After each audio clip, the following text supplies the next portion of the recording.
Hello everyone, आप सभी का हमारे यूट्यूब चैनल लेसन डीपीजी पे स्वागत है। आज का हमारा वीडियो होगा आधुनिक भारत, है ना? आधुनिक भारत में हम पढ़ेंगे आईएनसी के बारे में, ठीक? भारतीय राष्ट्रीय कांग्रेस के बारे में पढ़ेंगे। ये एग्ज़ाम के लिए काफ़ी महत्वपूर्ण टॉपिक है। अभी जितने भी एग्ज़ाम होने वाले हैं और या फिर जो भी एग्ज़ाम हो रहे हैं, उन सारे एग्ज़ाम के लिए ये काफ़ी महत्वपूर्ण टॉपिक है। और ये टॉपिक हम केजीएस के जो नोट्स है ना? खान ग्लोबल स्टडी, उस नोट से हम कंप्लीट करवा रहे हैं। इसमें काफ़ी इंपॉर्टेंट पॉइंट सब दिया गया है। तो आप इस वीडियो को कंप्लीट देखिए। कंप्लीट देखने के बाद आईएनसी से, है ना, इस टॉपिक से आप ऑब्जेक्टिव लगाइए। ऑब्जेक्टिव लगाने से क्या होगा कि आपको पता चलेगा कि आईएनसी का जो वीडियो देख लिए हैं या फिर बुक से जो पढ़े हैं, तो वो कितना आपके लिए रिलेवेंट हुआ है। आपसे क्वेश्चन बन पा रहा है या नहीं बन पा रहा है, ये आप उसको देख पाएँगे। तो चलिए हम वीडियो को शुरुआत करते हैं। इस वीडियो को अच्छे से देखिए। ठीक, ये आने वाले जितने भी एग्ज़ाम हैं, बिहार एसआई हो गया, है ना, बीएसएससी हो गया, रेलवे हो गया, अभी यूपी पुलिस का एग्ज़ाम चल रहा है और भी बहुत सारा एग्ज़ाम है, उन सारे एग्ज़ाम को कवर करेगा। तो चलिए वीडियो को शुरुआत करते हैं। स्थापना अंग्रेज़ ने अपनी खुद की सुरक्षा वाल के रूप में किया था, किंतु कांग्रेस भारतीय क्रांतिकारियों का एक मंच बन गया। तो अंग्रेज़ जो था, ये भारतीय राष्ट्रीय कांग्रेस की स्थापना किसने किया था? तो ये अंग्रेज़ खुद किया था, है ना? और ये किस लिए किया था? तो वो अपनी सुरक्षा के लिए किया था। सुरक्षा सुरक्षा का क्या मतलब हुआ? तो सुरक्षा का ये मतलब हुआ कि जिस टाइम भारत गुलाम हो रहा था, जिस टाइम भारत मतलब जिस वक़्त भारत क्या था, गुलाम था, तो देश के अलग-अलग क्षेत्र से, है ना, अलग-अलग क्रांतिकारी सब, कभी इस तरीके से विवाद हो गया, है ना, कभी कहीं से क्रांतिकारी उभर उठते थे, है ना, कहीं पर किसी अंग्रेज को मार देते थे, ठीक? इस तरीके से क्या था, क्रांतिकारी बहुत सारा, है ना, देश में हो रहा था। तो इससे बचने के लिए अंग्रेज ने क्या किया कि एक मंच बनाया और इस मंच में कहा गया कि जितने भी पूरे भारतीय को, है ना, जो भी समस्या होगा वो आकर के इस मंच पर आकर के बोल देंगे, तो उनकी समस्या को हम पूरा करने का कोशिश करेंगे। तो अपनी वो जो है क्रांतिकारी से बचने के लिए क्या किया गया था, भारतीय राष्ट्रीय कांग्रेस की स्थापना किया गया। लेकिन ये जो है भारतीय राष्ट्रीय कांग्रेस, ये क्या हुआ, तो भारतीय क्रांतिकारियों के लिए एक मंच बन गया, है ना? यही क्या है, ये एक तरीके से देश को आज़ाद कराने में बहुत बड़ा रोल प्ले कर लेता है भारतीय राष्ट्रीय कांग्रेस। तो चलिए इसका आगे पॉइंट को देखते हैं। अगला पॉइंट है इसका, कांग्रेस के संस्थापक स्कॉटलैंड के असन्य अधिकारी एओ ह्यूम थे, है ना? जो एओ ह्यूम है ना? एलिन ऑक्टेवियन ह्यूम, उसके द्वारा क्या किया गया, कांग्रेस की स्थापना किया गया। ठीक? ये क्या था, ये एक आईसीएस ऑफिसर थे। आईसीएस कहने का मतलब कि अभी के टाइम पे जो यूपीएससी का एग्जाम होता है, तो वो यूपीएससी नहीं था, वो आईसीएस था, ठीक ना, उस टाइम। अब उसका नाम बदल करके यूपीएससी कर दिया गया। ये आईसीएस ऑफिसर थे और इसके द्वारा कांग्रेस की स्थापना किया गया। और एओ ह्यूम को क्या बोला जाता है, तो ये इसको बोला जाता है शिमला का संत भी बोला जाता है ना? तो क्वेश्चन में आएगा कि शिमला का संत किसे कहा जाता है, तो एओ ह्यूम को। अगला पॉइंट है कि कांग्रेस की वार्षिक बैठक अधिवेशन कहलाती थी। कांग्रेस का जो वार्षिक बैठक होता था, वो क्या कहलाता था, अधिवेशन। मतलब 1 साल में, है ना, जो दिसंबर के टाइम पे इसकी बैठक होती थी, ठीक? हर साल। तो वार्षिक जो बैठक होती थी, वही बैठक क्या कहलाती थी, अधिवेशन। जैसे बोलते हैं ना कांग्रेस का अधिवेशन, है ना? तो अधिवेशन क्या है, तो वो मतलब वार्षिक बैठक है ना? साल में, है ना, दिसंबर के टाइम पे क्या होता था, बैठक होता था और सारी समस्या का समाधान किया जाता था। तो उसकी बैठक क्या है, अधिवेशन कहलाती है। कांग्रेस का अधिवेशन दिसंबर महीने में होता था, किंतु 1930 के बाद ये जनवरी में होने लगा। तो कांग्रेस की जो बैठक होती थी, कांग्रेस का जो सेशन होता था, वो कब होता था, तो वो दिसंबर के महीने में होता था। लेकिन 1930 के बाद, है ना, 1930 के बाद क्या होने लगा, ये जनवरी में होने लगा। कांग्रेस अधिवेशन के पहले, है ना, कांग्रेस अधिवेशन के पहले अध्यक्ष वेमोस चंद्र बनर्जी थे। तो कांग्रेस का जो अधिवेशन है ना, पहला अधिवेशन जो हुआ, है ना, कांग्रेस का पहला सेशन, मतलब पहला सेशन कहने का मतलब कि पहली बैठक, उसकी जो अध्यक्ष थे, अध्यक्ष कौन थे, तो वेमेश चंद्र बनर्जी। दादा भाई नौरोजी ने इसका नामकरण भारतीय राष्ट्रीय कांग्रेस कर दिया। पहले इसका नाम भारतीय राष्ट्रीय संघ था। तो ये जो भारतीय राष्ट्रीय कांग्रेस जो बोलते हैं हम, है ना, आईएनसी, है ना, इंडियन नेशनल कांग्रेस, तो ये इसका नाम पहले ये था, इसका नाम पहले था भारतीय राष्ट्रीय संघ था, है ना? तो इस भारतीय राष्ट्रीय संघ का नाम बदलकर भारतीय राष्ट्रीय कांग्रेस किया गया। ये किसके द्वारा किया गया, तो दादा भाई नौरोजी के द्वारा। तो ये क्वेश्चन कितनी बार रिपीट हुआ है, बहुत सारे एग्जाम में हुआ है कि भारतीय राष्ट्रीय संघ का, है ना, जो नाम बदलकर भारतीय राष्ट्रीय कांग्रेस किया गया, ये किसके द्वारा किया गया, तो ये किया गया दादा भाई नौरोजी के द्वारा। या फिर ऐसे भी क्वेश्चन पूछा जाता है कि भारतीय राष्ट्रीय कांग्रेस का जो है मतलब पहले क्या नाम था, तो क्या नाम था, भारतीय राष्ट्रीय संघ था। कांग्रेस का पहला अधिवेशन पूना में प्रस्तावित था, किंतु वहां प्लेग फैल जाने के कारण इसे बंबई के गोकुलदास तेजपाल संस्कृत विद्यालय में आयोजित किया गया। तो कांग्रेस का जो पहला अधिवेशन हुआ, वो अधिवेशन होना था कहाँ में, तो पूना में होना था। लेकिन पूना में क्या हुआ था, तो पूना में प्लेग फैल गया था, जिस कारण क्या हुआ कि वहां पर बैठक न होकर के मुंबई के तेजपाल गोकुलदास, है ना, संस्कृत विद्यालय में किया गया, जिसमें से 72 प्रतिनिधि ने भाग लिया। जिसमें यह पूछा जाता है कांग्रेस के पहले अधिवेशन में कितने प्रतिनिधियों ने भाग लिया, है ना, तो कितने कितने सदस्य थे, तो 72 सदस्य थे। इसको याद रखेंगे। ये जो डेटा है, इस डेटा को याद रखेंगे कि कांग्रेस के पहले जो अधिवेशन हुआ उसमें कितने सदस्य थे, तो 72। अगला पॉइंट है कांग्रेस की स्थापना जब 1885 ईस्वी में हुई, तो उस समय भारत का वायसराय लॉर्ड डफरिन था। तो जब कांग्रेस की स्थापना हुई, उस समय भारत के वायसराय कौन थे, तो भारत के वायसराय थे लॉर्ड डफरिन। कौन थे, तो लॉर्ड डफरिन, है ना, इसको इस नाम को याद रखेंगे। तो जब कांग्रेस की स्थापना हुई, तो उस समय भारत के वायसराय कौन थे, तो लॉर्ड डफरिन। उसका अगला पॉइंट है कांग्रेस के पहले 20 साल का काल, है ना, उदारवादी काल कहलाता है। तो कांग्रेस का जो 20 साल, स्टार्टिंग का जो 20 साल है, 1885 से लेकर के 1905 तक, ठीक, 1885 से लेकर के 1905 तक का जो काल है, मतलब टाइम पीरियड है, वो कौन सा टाइम पीरियड कहलाता है, तो वो टाइम पीरियड कहलाता है ये उदारवादी, है ना। उदारवादी काल को बाल गंगाधर तिलक ने राजनीति शिक्षा काल कहा, है ना। तो उदारवादी का जो काल है, उस काल को राजनीतिक शिक्षा का काल किसने कहा था, तो वो बाल गंगाधर तिलक के द्वारा कहा गया। किसके द्वारा कहा गया, बाल गंगाधर तिलक के द्वारा। अगला पॉइंट है उदारवादी काल के प्रमुख नेता डब्ल्यू.सी. बनर्जी मतलब वेमेश चंद्र बनर्जी, दादा भाई नौरोजी तथा रविंद्रनाथ टैगोर है ना? उसके उदारवादी का जो प्रमुख नेता है ना, जो हाइलाइटेड जो नेता है, उसमें से कौन-कौन है? तो उसमें से है, एक है कि डब्ल्यू.सी. बनर्जी, ठीक, पहला नंबर पे, दूसरा नंबर पे है दादा भाई नौरोजी, तीसरा नंबर पे है रविंद्रनाथ टैगोर, ठीक, रविंद्रनाथ टैगोर।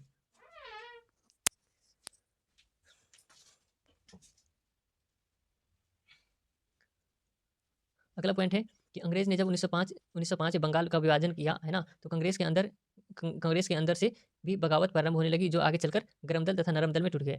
जिस तरीके से जब अंग्रेज ने 1905 में बंगाल विभाजन किया, बंगाल विभाजन कब हुआ? तो 1905 में, ये भी डेट को याद रखेंगे, है ना? कितनी बार एग्जाम में पूछा गया है कि बंगाल विभाजन कब हुआ? तो 1905 में। तो कह रहा है कि जब बंगाल विभाजन हुआ तो कांग्रेस के अंदर भी क्या हुआ? बगावत होने लगी। और कांग्रेस के अंदर बगावत होने के बाद कांग्रेस जो है दो पार्टी में, है ना, दो गुट में टूट गया। एक बन गया नरम दल और दूसरा हो गया गरम दल। उसके बाद है कुछ बयान है ना? जो कांग्रेस के प्रति दिया गया है, तो देख लीजिए बयान क्या है? तो फिरोज शाह मेहता द्वारा कहा गया कांग्रेस की आवाज़ जनता की आवाज़ नहीं है ना? ये फिरोज शाह मेहता द्वारा कहा गया है कि कांग्रेस की आवाज़ जो है ये जनता की आवाज़ नहीं है। क्यों कहा गया है? इसलिए कहा गया है कि कांग्रेस का जो सेशन होता है, तो इस सेशन में सिर्फ़ बड़े-बड़े लोग हैं, है ना? जो वकील है ना? बैरिस्टर है और बहुत बड़े-बड़े जो ऑफ़िसर है, वो सब है। इसमें जो छोटी-छोटी जनता है ना? जो गरीब लोग हैं, ये इस गरीब लोग इसमें शामिल नहीं हो पा रहे हैं। इसीलिए कहा गया कि कांग्रेस की जो आवाज़ है, वो जनता की आवाज़ नहीं है। मतलब इसमें सिर्फ़ ऑफ़िसर लोग का ही क्या है, इसमें बैठना-उठना है ना? और जो छोटे तबके का लोग हैं, किसान हैं, उनको तो इससे कुछ लेना-देना है नहीं, है ना? तो वो इसमें आते भी नहीं है। इसलिए कहा गया कि कांग्रेस की आवाज़ जनता की आवाज़ नहीं है। उसका डफरिन द्वारा क्या कहा गया? डफरिन द्वारा कहा गया कि सूक्ष्मदर्शी अल्पसंख्यकों की संस्था है। ये जो है कांग्रेस जो है, ये क्या है? तो सूक्ष्मदर्शी अल्पसंख्यकों की संख्या है। ये किसके द्वारा कहा गया? तो ये कहा गया लॉर्ड डफरिन के द्वारा। डफरिन कौन है? तो वायसराय थे, है ना?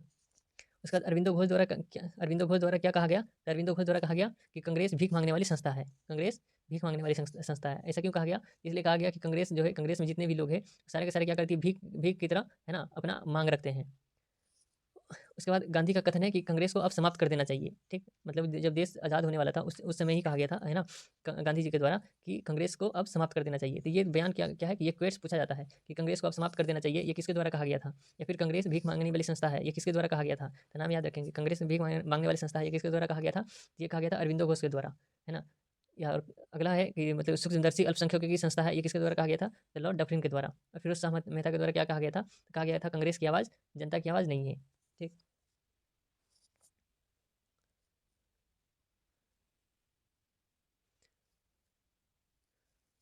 उसके बाद अगला पॉइंट है बंगाल विभाजन, है ना? अगला पॉइंट क्या है? तो बंगाल विभाजन। तो बंगाल में, है ना, राष्ट्रवाद चरम सीमा पर पहुँच गया था, अतः राष्ट्रीय चेतना को समाप्त करने के लिए अंग्रेज़ों ने बंगाल का विभाजन कर दिया, किंतु अंग्रेज़ों ने बंगाल विभाजन का कारण प्रशासनिक सुधार को बताया। अब देखिए क्या हुआ कि बंगाल बंगाल विभाजन हुआ, तो बंगाल किस लिए विभाजन हुआ? तो बंगाल में रहने वाले जितने भी लोग हैं, है ना? वो क्या थे वहाँ, राष्ट्रवाद है ना, उसके अंदर राष्ट्रवाद बिल्कुल चरम पर पहुँच गया था। मतलब देश के प्रति क्या हो गए थे? तो बिल्कुल ये हो गए थे कि अब हमको देश को आज़ाद करवाना ही है, ठीक? तो इस चीज़ को अगर सारे लोग अब एक हो रहे हैं धीरे-धीरे, है ना? सभी के मन में राष्ट्रवाद की भावना जग गया हुआ था। तो उस भावना को तोड़ने के लिए क्या किया अंग्रेज़ों ने? बंगाल को विभाजन कर दिया। बंगाल को विभाजन करने का क्या मतलब हुआ कि हिंदू वाले जो एरिया थे उसको अलग कर दिया, मुस्लिम वाले एरिया क्या हुआ? तो वो अलग कर दिए ताकि एक भावना एक ना रहे। किंतु अंग्रेज़ ने बंगाल विभाजन का कारण क्या बताया? प्रशासनिक सुधार बताया। और अंग्रेज़ों से पूछा गया कि बंगाल विभाजन क्यों किया? तो क्या बताया कि हमको प्रशासनिक सुधार हमको चाहिए, है ना? मतलब वो प्रशासन करने में वहाँ पे, है ना, एडमिनिस्ट्रेशन चलाने में हमको प्रॉब्लम हो रही है, इसलिए हम क्या कर रहे हैं? बंगाल का विभाजन कर रहे हैं। ये कारण किसके द्वारा बताया गया? तो अंग्रेज़ के द्वारा बताया गया। बंगाल विभाजन की घोषणा लॉर्ड कर्जन ने 9 जुलाई 1905 ईस्वी को, है ना, किया और 16 अक्टूबर 1905 को विभाजन पूर्ण कर दिया। तो बंगाल विभाजन की घोषणा कब हुई? तो घोषणा हुई 9 जुलाई को, है ना? 9 जुलाई 1905 को। और इसका कंप्लीट कब कर दिया? तो विभाजन कर दिया 16 अक्टूबर 1905 को विभाजन कर दिया गया। चलिए अगला पॉइंट देखते हैं। अगला पॉइंट है कि पूर्वी बंगाल ने मुसलमानों को अधिक रखा। जो पूर्वी बंगाल था उसमें क्या था? मुस्लिम की जनसंख्या ज़्यादा थी। और पश्चिमी बंगाल में क्या था? जो हिंदुओं की जनसंख्या, है ना, अधिक थी। पूर्वी बंगाल बोले तो आज का जो बांग्लादेश है वो हो गया पूर्वी बंगाल, और अभी का जो ये बंगाल है वो था पश्चिमी बंगाल, ठीक? तो पूर्वी बंगाल और पश्चिमी बंगाल में क्या कर दिया? डिवाइड कर दिया गया था। अंग्रेज मुसलमानों को संरक्षण का काम करने लगे और उन्हें पूर्वी बंगाल में हिंदुओं से लड़वाने लगे, ठीक? जबकि पश्चिमी बंगाल में अल्पसंख्यक मुसलमानों से अंग्रेज यह कहते थे कि हम तुम्हारे संरक्षक बनकर बनकर रहेंगे। तो क्या हुआ कि, और देखिए अंग्रेज का काम क्या था कि पश्चिमी बंगाल और पूर्वी बंगाल कर दिए, है ना? पश्चिमी बंगाल में क्या हुआ? हिंदू को ज़्यादा रख दिए और मुस्लिम को कम, है ना? और पूर्वी बंगाल में क्या हुआ? पूर्वी बंगाल में मुस्लिम की संख्या ज़्यादा कर दिए और हिंदुओं की संख्या कम कर दिए। और उसमें आपस में क्या करने लगे? तो लड़ाई करवाने लगे। तो अंग्रेज ने अब आगे अगला पॉइंट में क्या लिखा हुआ? अंग्रेज ने मुसलमानों के संरक्षण का काम करने लगे और उन्हें पूर्वी बंगाल में हिंदुओं से लड़वाने लगे, जबकि पश्चिमी बंगाल में अल्पसंख्यक मुसलमानों से अंग्रेज यह कहते थे कि हम तुम्हारे रक्षक बनकर रहेंगे। अब पश्चिम बंगाल में क्या करते थे? तो पश्चिम बंगाल के जो मुसलमान थे उनको कहते थे कि हम तुम्हारे लिए रक्षक बनकर रहेंगे। लेकिन जो ये है पूर्वी बंगाल, वहाँ पर क्या करते थे? तो वहाँ पर लड़वाते थे, है ना, हिंदू को मुस्लिम से लड़वाते थे, ठीक? अगला पॉइंट है अंग्रेज है ना बंगाल में फूट डालो और शासन करो की नीति की प्रारंभ कर दिए। अंग्रेज की बंगाल विभाजन की नीति सफल नहीं हो पाई क्योंकि 1905 ईस्वी में बंगाल के टाउन हाउस से स्वदेशी एवं बहिष्कार आंदोलन प्रारंभ हो गया। अब 1905 ईस्वी में जब बंगाल विभाजन हो गया है ना, तो बंगाल विभाजन होने के कारण क्या होगा कि इसके विरुद्ध में है ना आंदोलन शुरू हो गया। तो आंदोलन शुरू हो गया कौन सा, तो एक स्वदेशी आंदोलन है ना, बहिष्कार आंदोलन प्रारंभ हो गया। कहाँ से आरंभ हुआ, तो टाउन हॉल से है ना, जो टाउन हॉल है ना बंगाल में, उस टाउन हॉल से क्या हुआ, स्वदेशी और बहिष्कार आंदोलन प्रारंभ हो गया। अगला पॉइंट है कि भारतीयों ने अंग्रेजों के वस्त्र है ना, विद्यालय वस्तुएं है ना इत्यादि का बहिष्कार किया और स्वदेशी वस्तुओं को अपनाने लगा। और जब बहिष्कार होने लगा है ना, आंदोलन शुरू हो गया, तो इस समय क्या हुआ कि जितने भी भारतीय थे है ना, वो अंग्रेजों द्वारा जो कपड़ा जो लाया जाता था है ना, मार्केट में जब बेचा जाता था, उस कपड़ा को लोग जलाने लगे है ना, कपड़ा को नहीं पहनते थे है ना, कपड़ा को छोड़ दिए, सारा का सारा कपड़ा को मार्केट में लाके जलाना स्टार्ट कर दिया। जो स्टूडेंट विद्यालय में पढ़ता था है ना, वो विद्यालय जाना बंद कर दिए। वस्तु जो भी यूज़ का था है ना, जो अंग्रेज के द्वारा बनाया हुआ वस्तु था है ना, उसको सारे वस्तुओं को रोड पर फेंक दिया है ना। इस तरीके से बहिष्कार होने लगा। भारतीय लोगों ने अंग्रेजों के कपड़े है ना धुलने, उन्हें यहाँ नौकरी करने तथा उन्हें विद्यालय में पढ़ने से मना कर दिया। तो अंग्रेज के जितने भी विद्यालय थे है ना, वो सारे विद्यालय में क्या हुआ, स्टूडेंट सब जाना बंद कर दिया। उसके कपड़े जो है, उसके कपड़े को जलाना स्टार्ट कर दिया। घर में जो कपड़ा था उस कपड़े को ला करके बाहर जलाया करता था। अगला पॉइंट है कि जमशेदपुर में टाटा आयरन स्टील कंपनी मतलब टिस्को की स्थापना किया। इसी समय क्या हुआ, तो जमशेदपुर टाटा ने जो Tata iron and steel company है ना, जिसको टिस्को बोलते हैं, इसको स्थापना हुआ। विदेशी आंदोलन के दौरान भारतीय ने विदेशी कपड़ों को जला दिया है ना। रविंद्रनाथ टैगोर ने वस्त्र जलाने को एक निष्ठुर अपराध कहा, और जब कपड़ा जलाने लगा भारतीय, तो इस इस काम को क्या कहा, ये रविंद्रनाथ टैगोर ने तो ये कहा कि ये निष्ठुर अपराध है, ये है ना, ऐसा नहीं करना चाहिए। स्वदेशी आंदोलन के प्रमुख नेता कौन कौन है, तो रमेश चंद्र बनर्जी, रविंद्रनाथ टैगोर इत्यादि, ये सब क्या है, तो ये सब स्वदेशी आंदोलन के प्रमुख नेता है। उन्होंने बंगाल विभाजन को रद्द करने के लिए है ना बंगभंग आंदोलन चलाए। ये जो प्रमुख नेता है, तो ये नेता सब क्या किया कि बंगाल विभाजन के रद्द करने के लिए, जो विभाजन हुआ था उसको रद्द करने के लिए वो भी आंदोलन चलाए। कौन सा आंदोलन, तो बंगभंग आंदोलन है ना। तो बंगभंग आंदोलन भी किसके विरुद्ध में चला, तो बंगाल विभाजन के है ना। उसके बाद स्वदेशी आंदोलन भी किसके विरुद्ध हुआ, तो बंगाल विभाजन के। ठीक, बहिष्कार आंदोलन ये भी किसके विरुद्ध हुआ, तो किसके विरुद्ध हुआ, तो ये भी हुआ बंगाल विभाजन के विरुद्ध में बहिष्कार आंदोलन है ना, स्वदेशी आंदोलन या फिर बंगभंग आंदोलन। ये क्वेश्चन पूछा जाता है कि बंगभंग आंदोलन किससे संबंधित है, बंगाल विभाजन से या अलग अलग, ठीक, ऑप्शन देगा। या फिर स्वदेशी आंदोलन किससे संबंधित है ना, तो ऑप्शन देगा, तो उसके हिसाब से क्या करना है, ऑप्शन को आपको ठीक लगाना है। 1911 ईस्वी में लॉर्ड हार्डिंग के समय ब्रिटेन के राजा जॉर्ज प्रथम भारत आए। उसके आगमन पर है ना दिल्ली में एक भविष्य कार्यक्रम आयोजन किया गया, जिसे दिल्ली दरबार कहते हैं। इसी दौरान 1911 में 3 घोषणा की गई। जब पंचम आए है ना, जॉर्ज पंचम आए भारत है ना, कब आए, तो 1911 में। तो जब भारत आए तो उसके लिए क्या किया गया, तो दिल्ली दरबार की आयोजन किया गया। एक कार्यक्रम था है ना, दिल्ली दरबार। तो दिल्ली दरबार कार्यक्रम हुआ और उसमें 3 घोषणा हुई।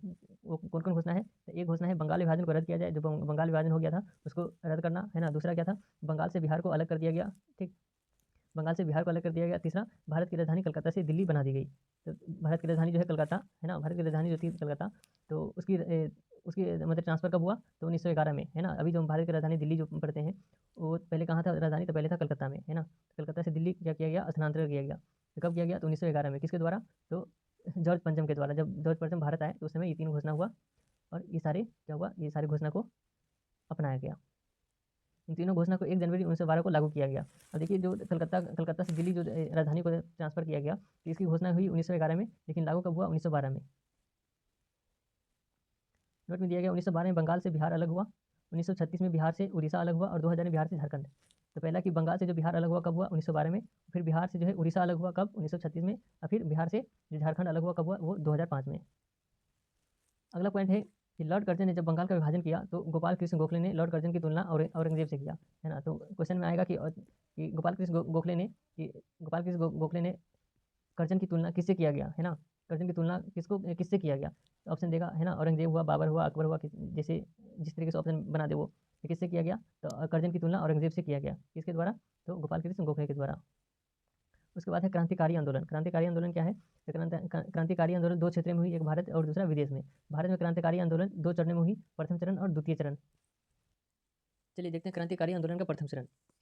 तो इसमें है कि बंगाल विभाजन के बाद क्रांतिकारी आंदोलन है ना उग्र रूप ले लिया, और 1910 ईस्वी आते आते तक क्या हो गया, समाप्त हो गया। तो बंगाल विभाजन के बाद जो क्रांतिकारी आंदोलन हुआ, वो क्या हुआ कि उग्र रूप है ना एकदम चरम पे हो गया, लेकिन 1910 ईस्वी आते आते क्या हो गया, ये समाप्त हो गया। ठीक, गर्म दल के सभी नेता ग्रामीण क्षेत्र से थे। तो गर्म दल के जितने भी मतलब गर्म माथा दिमाग वाले जितने भी लोग थे है ना, नेता थे, वो कहाँ से थे, वो सारे के सारे गाँव वाले थे। तो आप जानते हैं गाँव वाले कितना खतरनाक होते हैं। ठीक, तुरंत लाठी डंडा है ना ये सब निकाल करके है ना दौड़ने लगते हैं।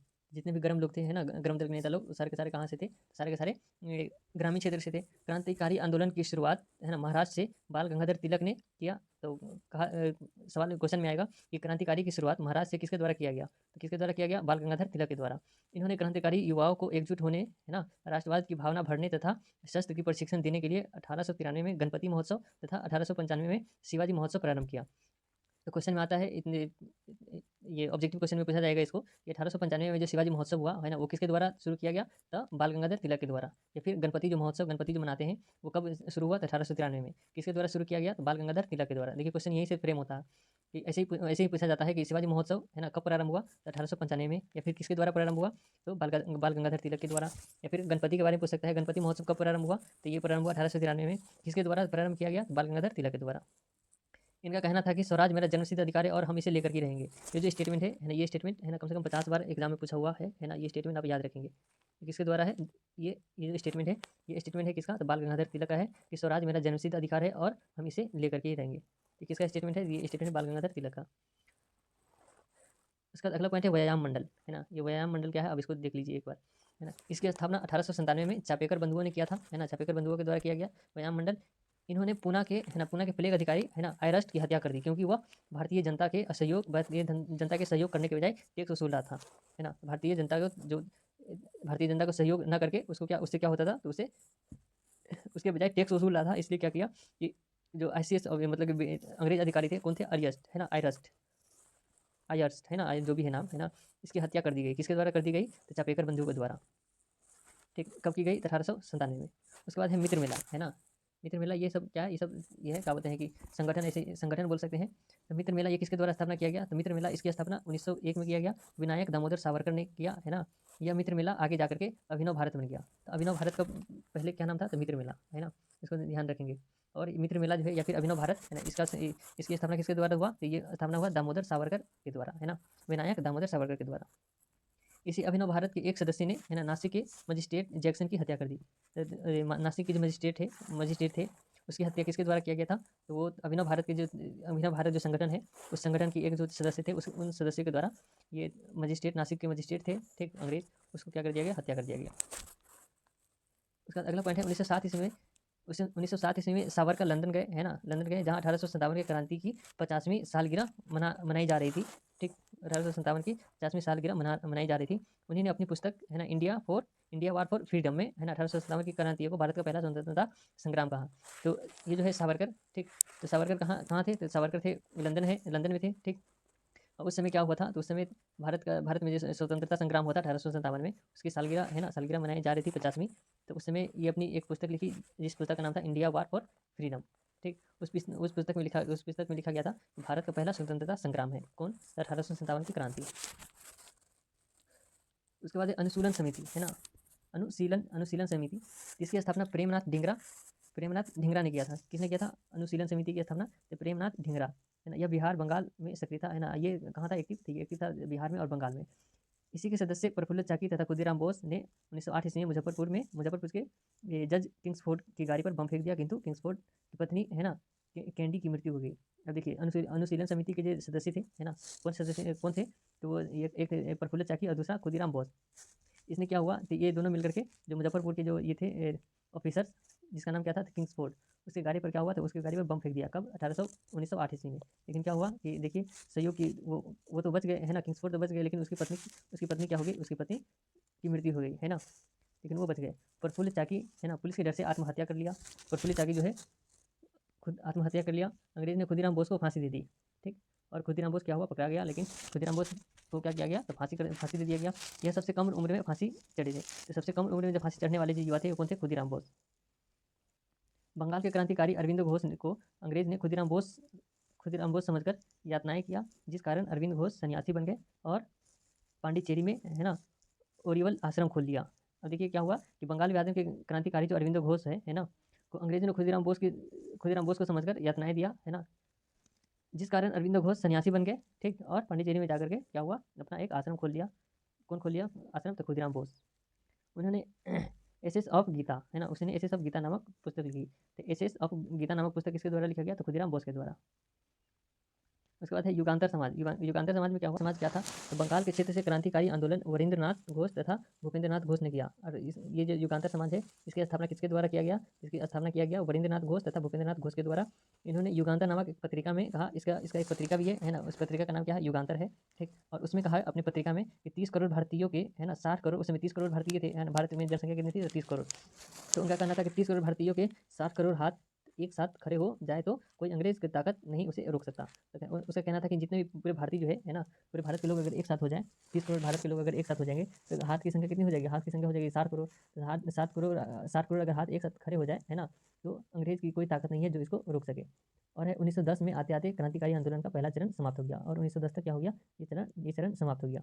अब है क्रांतिकारी, इसमें क्या हुआ कि द्वितीय चरण की शुरुआत महात्मा गांधी के अचानक असहयोग आंदोलन समाप्त कर देने के कारण हो गया। अब महात्मा गांधी द्वारा क्या चलाया जा रहा था, तो महात्मा गांधी द्वारा चलाया जा रहा था असहयोग आंदोलन, है ना। जैसे असहयोग आंदोलन को समाप्त कर दिया गया अचानक, तो क्रांतिकारी का दूसरा चरण स्टार्ट हो गया। तो इसमें पहला पॉइंट है हिंदुस्तान रिपब्लिक एसोसिएशन, है ना, क्या है, हिंदुस्तान रिपब्लिक एसोसिएशन है, तो हिंदुस्तान रिपब्लिक एसोसिएशन, इसकी स्थापना सचिन सन्याल के द्वारा किया गया था। कब किया गया था, तो अक्टूबर 1924 में। और इसी संगठन के जो सदस्य थे, उस सदस्य के द्वारा काकोरी कांड जो जानते हैं, है ना, काकोरी कांड जिसको हम काकोरी षड्यंत्र भी बोलते हैं, तो काकोरी षड्यंत्र किसके द्वारा किया गया, काकोरी कांड, तो वो किया गया हिंदुस्तान रिपब्लिक एसोसिएशन का जो सदस्य था उस सदस्य के द्वारा किया गया, है ना। हिंदुस्तान रिपब्लिक एसोसिएशन की जो संस्था है ये किसके द्वारा बनाया गया, ये बनाया गया सचिन सन्याल के द्वारा। चलिए अब पढ़ते हैं काकोरी षड्यंत्र, है ना, काकोरी कांड जिसको बोलते हैं। ये क्या था काकोरी षड्यंत्र, इसकी काकोरी षड्यंत्र हुआ था 9 अगस्त 1925 को। कब हुआ था, 9 अगस्त 1925 को। सहारनपुर लखनऊ आ रही, है ना, ट्रेन को काकोरी नामक संस्था पर रोककर उसमें ब्रिटिश खजाना को लूट लिया गया। इस आरोप में अशफाकुल्ला खां, रोशन लाल, है ना, उसका राजेंद्र लाहिड़ी, राम प्रसाद बिस्मिल को फांसी दे दिया गया। अब ये देखिए सहारनपुर से जो है लखनऊ आ रही थी, कहाँ से आ रही थी, तो सहारनपुर से लखनऊ आ रही थी ट्रेन। इस ट्रेन को रोक करके, है ना, उसमें से सरकारी जितने भी ब्रिटिश का जितने भी खजाना था वो सारा का सारा खजाना क्या था कि लूट लिया गया, है ना। सारा ब्रिटिश का खजाना क्या था कि तो हमारे भारत ही का था, है ना, तो हमारा ही खजाना बोलेंगे, हमारा ही खजाना था। जैसे ब्रिटिश का खजाना कहाँ से हुआ, लेकिन क्या है कि हिस्ट्री जैसे लिख रहा है इस तरीके से बता रहे हैं कि ब्रिटिश का जो खजाना था उसको लूट लिया गया किसके द्वारा, अशफाकुल्ला खां के द्वारा, रोशन लाल, है ना, राजेंद्र लाहिड़ी, राम प्रसाद बिस्मिल, है ना, ये सब क्या थे, उस काकोरी षड्यंत्र में थे। और इस सबको क्या क्या कर दिया गया, तो फांसी भी दे दिया गया। फांसी पर चढ़ने वाले पहले मुस्लिम क्रांतिकारी कौन थे, तो अशफाकुल्ला खान। कौन थे, तो अशफाकुल्ला खान। तो फांसी पर चढ़ने वाले पहले मुस्लिम क्रांतिकारी अशफाकुल्ला खान थे। राम प्रसाद बिस्मिल का नारा था सरफरोशी की तमन्ना अब हमारे दिल में है, देखना है जोर कितना बाजुए कातिल में है। ये किसकी है ये नारा, ये है राम प्रसाद बिस्मिल का। किसका है, तो राम प्रसाद बिस्मिल का। काकोरी कांड के मुख्य अभियुक्त चंद्रशेखर आजाद वहाँ से फरार हो गए, है ना। चंद्रशेखर आजाद क्या थे, तो ये भी एक क्रांतिकारी थे। ये क्या हो गए, वहाँ से भाग गए। भागने के बाद इलाहाबाद के अल्फ्रेड पार्क में, है ना, अल्फ्रेड पार्क में अंग्रेज से मुठभेड़ हो गई, ठीक। तो वो भागने के बाद कहाँ, इलाहाबाद का जो पार्क था, है ना, अल्फ्रेड पार्क, उसमें वो पकड़ा गया। और वहाँ पर क्या हुआ, तो अंग्रेज से उससे भिड़ंत हो गई। और चंद्रशेखर आज़ाद ने अपनी आखिरी गोली खुद खुद को मार ली, है ना। चंद्रशेखर आज़ाद ने खुद की, मतलब कि खुद की हत्या कर ली, है ना। उसके उसके जो ये थी उसके पास जो बंदूक थी, है ना, उसमें जो आखिरी गोली बचा था, मतलब उसका पिस्तौल, उस पिस्तौल से क्या कर लिया कि अपने खुद की मतलब गोली मार ली उसने। इसी प्रकार 27 फरवरी 1931 को, है ना, इनकी मृत्यु हो गई। इनका कहना था कि English has no bullet to shoot me, उसका कहना था कि अंग्रेज के पास ऐसा कोई बुलेट नहीं है ना, गोली नहीं है जो हमें मार सके, ठीक। वो अपनी हत्या खुद कर ली, है ना, मतलब कि उसका कहना था कि अंग्रेज हमको नहीं मार सकता है, हम खुद से मरेंगे, ठीक। अंग्रेज के पास ऐसा कोई गोली नहीं है जो मेरे बदन में टच करे।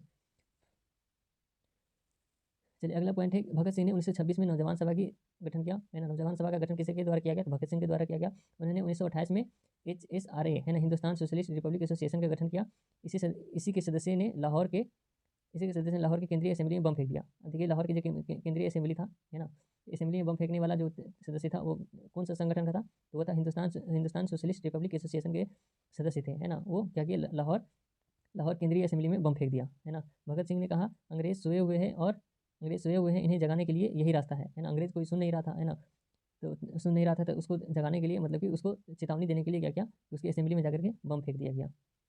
इस बम के कारण भगत सिंह, है ना, राजगुरु, है ना, बटुकेश्वर दत्त पर मुकदमा चलाया गया। और 14 फरवरी 1931 को इन्हें मौत की सज़ा सुना दी गई। और 23 मार्च 1931 को इन्हें फांसी भी दे दिया गया, ठीक।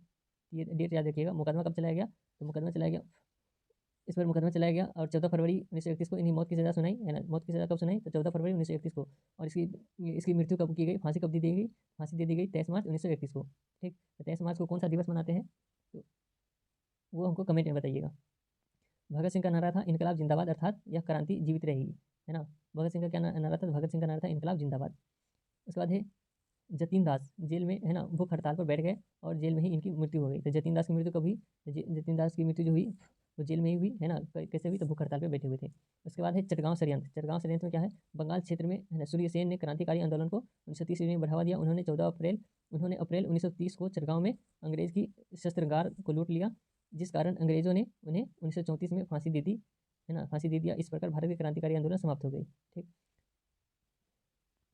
उसके बाद है विदेशों में क्रांतिकारी आंदोलन। विदेश में क्रांतिकारी आंदोलन कहाँ कहाँ है, तो उसका नाम क्या है, एक है इंडिया हाउस। ठीक। इंडिया हाउस की स्थापना 1905 ईस्वी में लंदन में, है ना, श्यामजी कृष्ण वर्मन ने किया। इंडिया हाउस की स्थापना कहाँ हुई, तो लंदन में हुआ। किसके द्वारा, तो कृष्ण वर्मन के द्वारा किया गया। कब किया गया, तो 1905 में। उसके बाद है स्टुटगार्ट सम्मेलन। ये कब हुआ, तो ये 1907 में। जर्मनी के इस सम्मेलन में विभिन्न राष्ट्रों को बुलाया गया, जिसमें भारतीय स्वतंत्रता की जननी मैडम भिकाजी कामा ने तिरंगा लहराया। तो स्टुटगार्ट जो था, है ना, ये किसके द्वारा बनाया गया, मैडम भिकाजी कामा के द्वारा। उसके बाद है गदर पार्टी। गदर पार्टी किसके द्वारा बनाया गया, इसकी स्थापना लाला हरदयाल 1913 में यूएसए के सेंट फ्रांसिस्को में किया। तो गदर पार्टी किसके द्वारा बनाया गया, गदर पार्टी बनाया गया लाला हरदयाल के द्वारा। कब बनाया गया, तो 1913 में। कहाँ बनाया गया, तो यूएसए में। तो चलिए यहाँ पर हमारा वीडियो कंप्लीट होता है। अब हम अगली वीडियो में इसका अगला टॉपिक लेकर के आएंगे। अगर आप चैनल पर नए हैं तो चैनल को सब्सक्राइब कर लीजिए। हम अगला वीडियो में हम इसे अलग टॉपिक लेकर के आएंगे।